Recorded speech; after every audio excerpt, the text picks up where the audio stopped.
Oh, great. Now I have to have the most boring conversation that ever happens on political TikTok. Socialism, a political and economic theory of social organization which advocates that the means of production, distribution, and exchange should be owned or regulated by the community as a whole.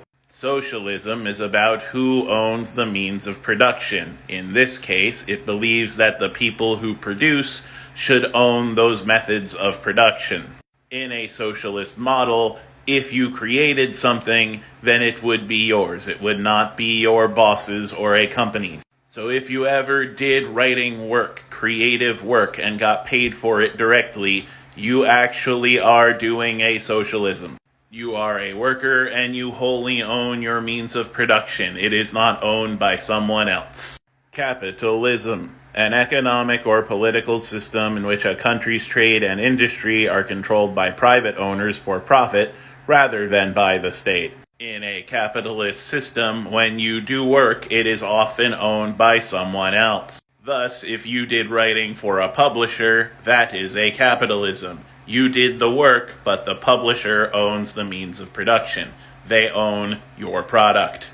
You are the worker, you do not own it. Someone else owns what you did. These are both political and economic models that deal with how the means of production is distributed in a society. Democracy is not about the means of production, it is about representation in a government's actions.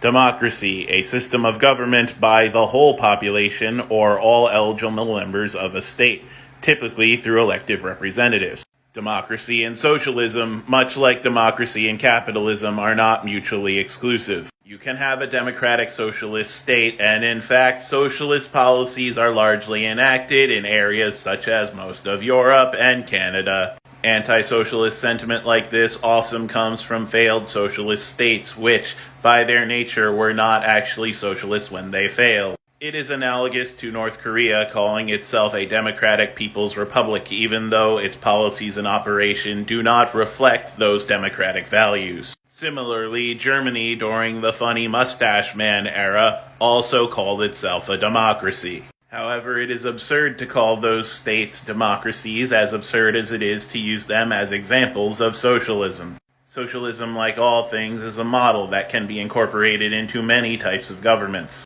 As is capitalism. Even the USA is not 100% capitalist. It has socialist policies. Equating socialism to anti-democracy does not help anyone. It is merely inflammatory language.